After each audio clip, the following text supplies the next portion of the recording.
body, prostitute. She used to do fornication and adultery.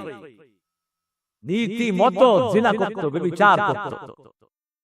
ক্লান্ত শরীরে বসে আছে, দেখে যে একটা কুকুর পেশায় কাতরাচ্ছে।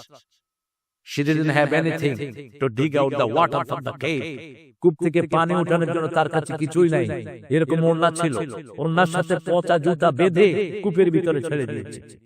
ওই জুতা ভিজিয়ে যা পানি উঠলো, ওই পানি চিবে কুকুরের মুখে দিয়েছে।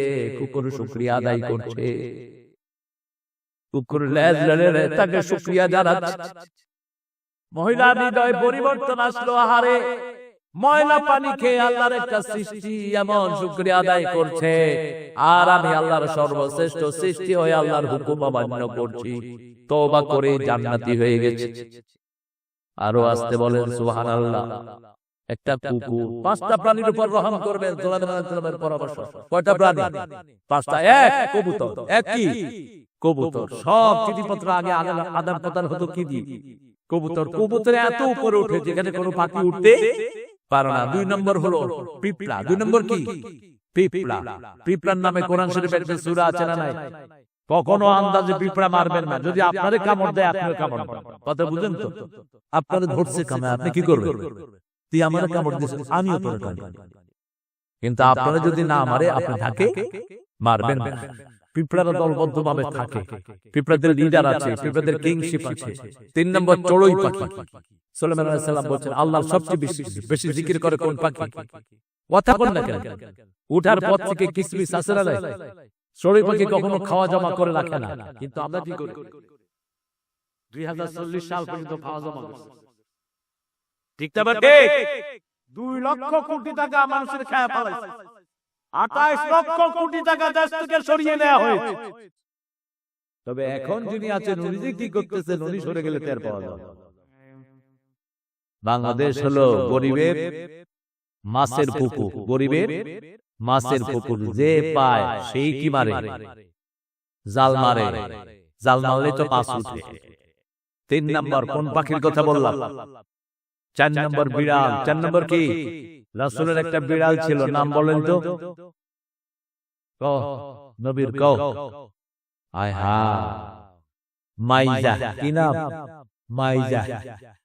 এটা রাসূলের পায়ের কাছে ঘুমাতো। বিড়াল নরমালি কখন কোথায় থাকে? পায়ের কাছে। আপনাকে পাহারা দেয় সারা রাত। আপনি যখন জেগে থাকেন, আপনাকে পাহারা দেয় কে? বিড়াল। আজকের বিজ্ঞান বলছে যে ঘরে বিড়াল থাকে, বাচ্চাদের অসুখ কম হয়। ইন্টারনেটে দেখবেন, বিড়ালের নিঃশ্বাস মানুষের নেগেটিভিটি কমিয়ে দেয়, মানুষের ফ্রাস্ট্রেশন কমিয়ে দেয়। কালকে আমার এক বন্ধু ভূমিকম্পের পর থেকে সে খুব কষ্টে আছে, অনেক পয়সার মালিক। আমি বলছি ঘরে বিড়াল পাল। বিড়াল পাল, এটা চলে যাবে। বিড়াল সবচেয়ে ভদ্র প্রাণী। বিড়াল কখনো হাবিজাবি জায়গাতে পেশাব পায়খানা করে না। ঠিক না? ঠিক। পেশাব পায়খানা করে কি করে? কি করে? আর আপনারা কি করেন? রাস্তার পাশে করে খুলে ফেলে যান। আপনারা না, আশেপাশের লোকেরা।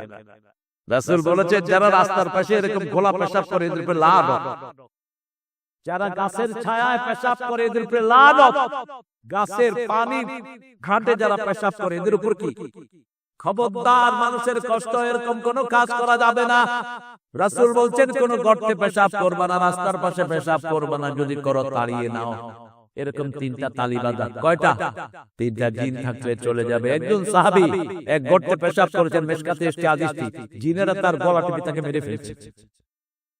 তাহলে 4 নম্বর কোন প্রাণী পালবো? বিড়াল। বিড়াল সবচেয়ে আগে টের পায় ঘরে কোনো হিংস্র প্রাণী ঢুকলে। কোন প্রাণী? বিড়াল। দেখবেন যত বড় আপনি পালোয়ান হন, থাপ্পড় মেরে বসবে। করলি কেন? এত বড় গোখরা, গোখরার বুক চাপা ধরে। এই ছোট্ট বিড়াল বাঘ, বাঘের ঠিক মাথায় লাফ দিয়ে ঘ্যাঁ ঘ্যাঁ করে মাথার ভিতরে যখন লোক ঢুকিয়ে দেয়, ফাঁক উঠে দৌড় মারে বিড়াল। 5 নম্বর হলো কুকুর। 5 নম্বরে কি? সূরা কাহাফ প্রত্যেক জুমাতে আমরা পড়ি না? এই সূরা কাহাফে কয়জন লোক ছিলেন? 5 জন। সাদিসুহুম কালবুহুম। 6 জন সাবেহুম কালবুহুম, আল্লাহ বলছেন 5 জনের 6ষ্ঠ জন ছিল কুকুর, 6ষ্ঠ জনের 7ম ছিল কুকুর। কে বলছেন? কে বলছেন?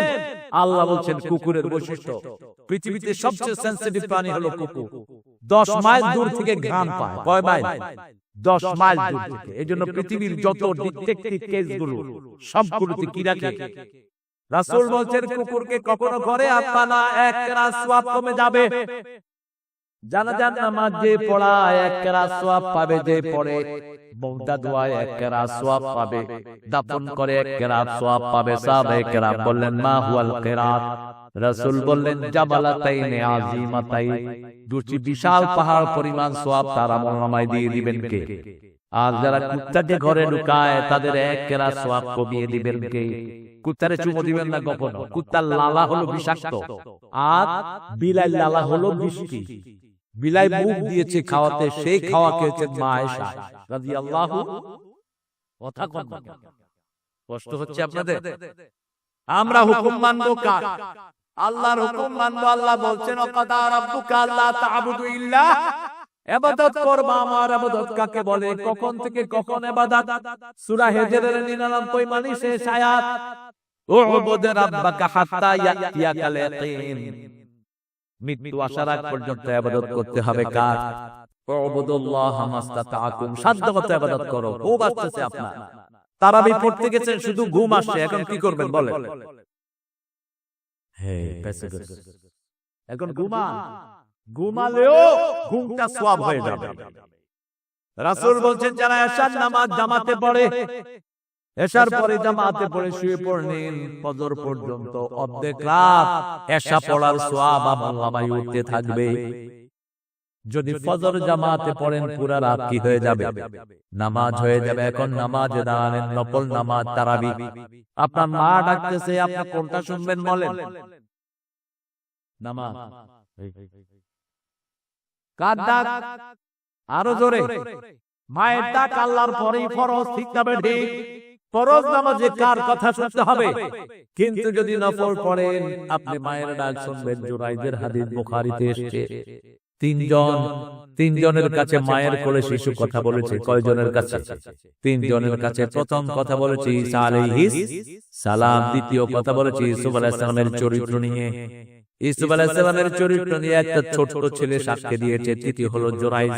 জুরাইজ ছিলেন, তিনি হাত তুললে কবুল হয়ে যেত। জুরাইজ নামাজে দাঁড়ালেন, জুরাইজ দেখলেন ওনার আম্মা এসেছে। আম্মা এসে বলতেছে ইয়া জুরাইজ, ইয়া জুরাইজ। তিনি বলেন উম্মি আসসালাত, ইয়া আল্লাহ আসসালাত উম্মি। আমার মা, নামাজ কোনটা আমি নেব? তিনি নামাজটা নেবেন। মা কিছুক্ষণ ডেকে বলেন আল্লাহ প্রতিটা নারীর চেহারা না দেখায় জুরাইজকে দুনিয়া থেকে নিও না। কি নারী? প্রতিটা নারী। বাস লেগে গেল। কিছুদিন পরে পাশের বাড়ির এক মেয়ে প্রেগন্যান্ট হলো। লোকেরা বলল যে তোমাকে প্রেগন্যান্ট করেছে কে? বলছে জুরাইজ। সবাই সব ভেঙে দিল। ওই যে ফারুকের কথা, উপরে দিয়া ফিটফাট, ভিতরে দিয়া সব ভেঙে তছনছ। কিন্তু জোরাজ ছিলেন সহি, জোরাজ ছিলেন সহি। তিনি জেলখানায় চলে গেলেন। বাচ্চাটা একটু শক্ত হলো। 5-6 মাস পরে ওনাকে কোর্টে নিয়ে আসা হলো। তিনি বললেন bring that child in the court. তাকে নিয়ে আসো। কোর্টে আনা হলো। শিশুকে তিনি বললেন, কারণ তিনি বললেই কবুল করেন কে? শিশুকে বললেন তুমি আল্লাহর হুকুমে বলো তোমার বাপ কে? ছেলে বলছে না, আমার বাপ ওই রাখাল। জুরাইজ কি মুক্ত? যেমন সাইদি সাহেবের জিনার এলিগেশন দিল। এই যে তাজুল এখন চিফ প্রসিকিউটর, আমরা তো স্নেহের তাজুল। তাজুলকে এমন পিটান পিটাইছে, তাজুল নিউ ইয়র্কে গিয়ে পলাইছে। 18টা অংশে দেখা করেছে নিউ ইয়র্ক।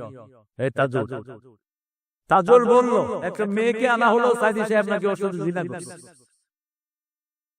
তাজুল বলল মা তোমার জন্ম কবে? মেয়ে বলছে 1975। ঘটনা ঘটছে কবে? কবে মেয়ের জন্ম কবে? 75। কেস আছে? বলছে অনার, ক্যাঙ্গারু কোর্টের অনার জবাব দেয়। জবাব দিল ওই ফন্ডা বেয়াদব বিচারক, বলছে তাজুলকে উঠিয়ে নিয়ে যাও। 4 দিন তাজুলের কোনো খবর নাই, মাথা থেকে পায়ের তালু পর্যন্ত পিটানো হলো বেধড়ক। তাজুল আর প্র্যাকটিস করতে পারলেন না। 5ই আগস্টের পরে তার ভাগ্য পরিবর্তন করে দিলেন কে? এখন তিনি কি চিফ প্রসিকিউটর। সবগুলো কোনো এভিডেন্স ছাড়া সে কথা বলে না। একই জিনিস জুরাইজকে বলা হলো, জুরাইজ বলল আল্লাহর কাল্লিম বিইذنিল্লাহ, আল্লাহর হুকুমে কথা বলো। শিশু বলছে আমার বাপ ওই রাখাল। আবার তারা জুরাইজের সবকিছু তৈরি করে দিল। ইবাদত করতে হবে কার? আমরা জানি লাভ আছে যেখানে আমরা আছি সেখানে। এখন যদি বলা হতো প্রত্যেক লোককে 10,000 করে টাকা দেওয়া হবে, এখানে কি লোক এগুলি হতো না আরো বেশি? কথা বল না, আরো বেশি। হিন্দু একটাও বাড়ি থাকতো না, দোকানদার একটাও থাকতো না দোকানে, ঠিক না ঠিক? কিন্তু আমরা যারা এসেছি আমরা জানি এর চেয়ে বেশি ফায়দা আল্লাহ দিবেন, ঠিক না ঠিক? আল্লাহ বলছেন ইবাদতে লাভ কি শুনো, আমরাও চাই লাভ। আল্লাহ বলছেন ফালিয়াবুদু, পড়েন ফালিয়া